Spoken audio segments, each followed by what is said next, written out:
مدینہ منورہ کی ایک سرد رات، ایسی سرد رات تھی کہ چرند پرند انسان سارے ہی اپنے اپنے گھونسلوں میں یا گھروں میں دبکے ہوئے تھے، کوئی باہر نہیں نکلتا تھا۔ مگر اس سرد رات میں دو شخص مدینے کی گلیوں میں گھوم رہے تھے۔ حلیے سے ایسا لگ رہا تھا کہ ایک آقا ہے اور دوسرا غلام ہے، اور چلنے کا انداز یہ بتا رہا تھا کہ چہل قدمی نہیں بلکہ کسی خاص مقصد کے لیے جا رہے ہیں۔ دونوں چلتے چلتے مدینہ منورہ سے باہر مشرق میں حرہ واقم ایک علاقے تک نکل آئے۔ آقا نے اپنے غلام سے کہا کہ اے اسلم، ایک جھوپڑی ہے اور اس میں آگ جلتی ہوئی نظر آ رہی ہے، اس اندھیرے میں کون ہے جو یہاں پر کیا کر رہا ہے؟ دونوں اس خیمے کے پاس پہنچے تو دیکھا کہ کوئی خاتون ہے، اپنے ننھے منھے بچوں کے ساتھ مقیم ہے اور چولہے پر ایک ہنڈیا چڑھا رکھی ہے جس میں وہ کچھ پکا رہی ہیں، اور بچے اس کے ساتھ مسلسل بیٹھے ہوئے رو رہے ہیں، یعنی انہیں بہت بھوک ستا رہی ہے۔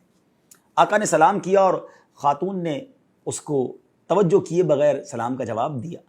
آقا نے گھر میں داخل ہونے کی اجازت طلب کی تو خاتون نے کہا کہ کوئی خیر کا کام ہے تو آؤ، ورنہ ہمیں تمہاری کوئی ضرورت نہیں ہے۔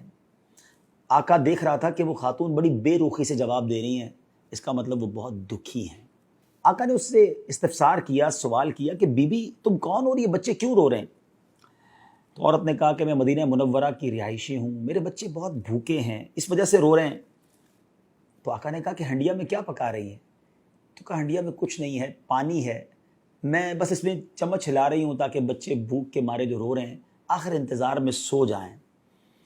دکھیاری خاتون نے اپنا دکھ بیان کرتے ہوئے فرمایا کہ میں ایک غریب عورت ہوں، میرے پاس اتنے بھی اخراجات نہیں ہیں کہ میں اپنے بچوں کو کھانا کھلا سکوں، ان کا دل بہلا رہی ہوں، لیکن ہمارے امیر المومنین ہیں جن کو ہماری خبر ہی نہیں ہے، ہم ان کے محکوم ہیں، وہ ہمارے حاکم ہیں، ہم ان کی رعایا ہیں، ان کا حق بنتا ہے کہ وہ ہماری خبر گیری کریں، مگر ہمارا تو وقت جیسے تیسے گزر جائے گا، لیکن کل بروز قیامت امیر المومنین اور ہمارے درمیان اللہ عز و جل فیصلہ فرمائے گا، اور یقیناً آخرت کی پکڑ بہت سخت ہے۔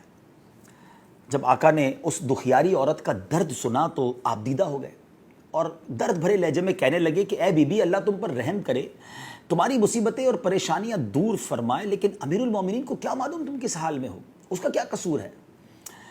تو بوڑھی عورت نے کہا کہ وہ ہمارا حاکم ہے اور ہم سے غافل ہے، اسے معلوم ہی نہیں کہ ہم کس حال میں ہیں۔ بہرحال آقا اس دکھیاری عورت کا غم سن کر خود بھی آپ دیدہ ہو گیا، گھر سے باہر آیا اور اپنے خادم اسلم سے کہا کہ اے اسلم جلدی چلو۔ وہ دونوں پھر اس سرد رات میں چلتے ہوئے مدینہ منورہ کی اندرونی آبادی کی طرف آ گئے۔ آقا بہت گہری سوچ میں تھا، کیونکہ جو عورت نے حالت زار بیان کی تھی وہ اس کی آپ بیتی سن کر اس کے دل پر بڑا بوجھ تھا۔ بہرحال وہ آقا غلے کے اناج کے گوڈاؤن کے پاس پہنچا، اپنے خادم سے کہا کہ جلدی جلدی ایک بوری لو، اس میں آٹا بھرا گیا، کھجوریں ڈالی گئیں، کچھ رقم بھی ڈالی گئی، کھانے پینے کا سامان بھی، اور جب یہ پوری بوری تیار ہو گئی تو آقا نے اسلم سے کہا کہ ایک اسلم مجھے جلدی سے میرے کاندھے پر یہ بوری رکھ دو۔ اسلم کہتا ہے حضور میں آپ کا خادم، آپ میرے آقا، بوری میں اٹھاؤں گا؟ تو ایک تاریخی جملہ اس آقا نے کہا کہ آج اس دنیا میں تو میرے حصے کا بوجھ اپنی پیٹھ پر اٹھا لو گے، لیکن میری تکلیف قیامت کے دن کون برداشت کرے گا جب کوئی کسی کا بوجھ جان نہیں اٹھائے گی اور کسی کو کسی کی تکلیف ٹرانسفر نہیں کی جائے گی۔ اب اس کے بعد یہ عجیب حکم تھا کہ غلام کے ہوتے ہوئے آقا نے اس بوری کو اٹھایا، دونوں پھر تیز تیز چلتے ہوئے پھر اس بڑھیا کے خیمے پہ پہنچے۔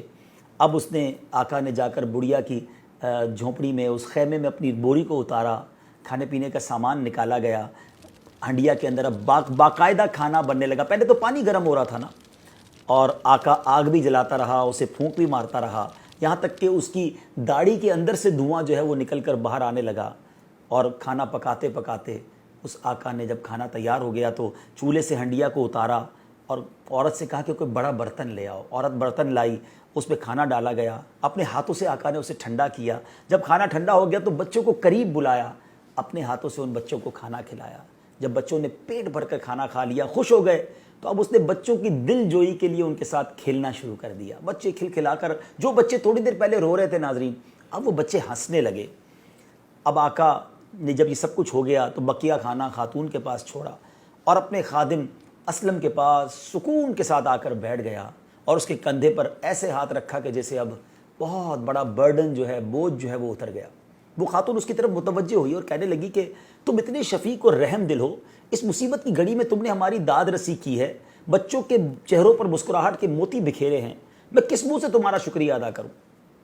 اللہ ہی تمہیں اس کی بہتر جزا عطا فرمائے گا۔ حقیقت تو یہ ہے کہ تم امیر المومنین بننے کے مستحق ہو۔ تو اب اسلم دیکھ رہا تھا کہ اب اس آقا کے چہرے پہ سکون اور واضح تبدیلی نظر آ رہی تھی، ہی بیکمنگ ریلیکس، وہ اس کے چہرے پہ ریلیکس آ رہا تھا، سکون آ رہا تھا۔ اس آقا کی جگہ کوئی اور شخص ہوتا نا ناظرین تو وہ اپنی تعریف پر پھولے نہ سماتا اور جا کر لوگوں میں اپنے اس کارنامے کو بیان کرتا چوڑے سینے کے ساتھ کہ میں نے رات کے اندھیرے میں جا کے ایک بڑھیا کی یوں مدد کی ہے۔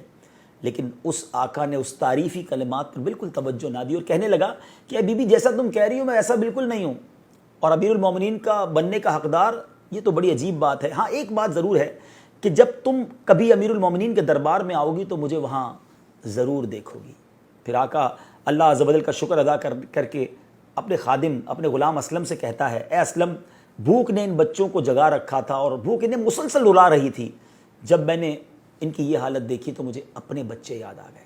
میں نے اپنے دل میں تہیہ کر لیا، پکا پرامس کر لیا تھا کہ جب تک ان بچوں کی بھوک کو ختم نہیں کروں گا، ان روتے چہروں پر مسکراہٹ نہیں لاؤں گا، میں جب تک چین سے نہیں بیٹھوں گا اور نہ ہی واپس اپنے گھر جاؤں گا۔ اور اللہ کا شکر ہے کہ میں اپنے مقصد میں کامیاب ہو گیا۔ ناظرین یہ آقا اور یہ غلام پھر مدینے کی گلیوں سے ہوتے ہوئے اپنے گھر واپس آ گئے۔ اب ہو سکتا ہے ایک سوال سب ناظرین کے ذہن میں ہو کہ یہ آقا تھا کون کہ جو اپنے اور غلام کے درمیان امتیاز نہیں رکھتا تھا؟ وہ کون تھا کہ جس کے دل میں پیارے آقا کی دکھیاری امت کا جذبہ کوٹ کوٹ کر بھرا ہوا تھا؟ وہ آقا کون تھا جس نے رات گئے ایک غریب و نادار عورت کے خیمے میں جا کر بچوں کے لیے کھانا بنایا؟ ایسا آقا کوئی اور نہیں، ہم سب کے آقا سیدی فاروق اعظم رضی اللہ تعالیٰ عنہ تھے۔ جی ناظرین یہ وہی ہستی ہیں جن کے بارے میں میرے آقا فرماتے ہیں کہ اگر میرے بعد کوئی نبی ہوتا تو وہ عمر ہوتا۔ حضرت عمر جو آدھی دنیا پر حکومت کرتے تھے مگر احساس ذمہ داری کا حال یہ تھا کہ مدینے کے باہر ایک خیمے میں ایک بوڑھی عورت بھوکی ہے اور اس کے بچے بھوکے ہیں، آپ بے چین ہو جاتے ہیں اور اپنے ہاتھ سے سارے کام کرتے ہیں۔ یہ سارے کام کرنے کے بعد بھی اپنا تعارف نہیں کرواتے، احسان نہیں جتاتے۔ اللہ کرے کہ میں اور آپ بھی احساس ذمہ داری اپنانے والے بن جائیں۔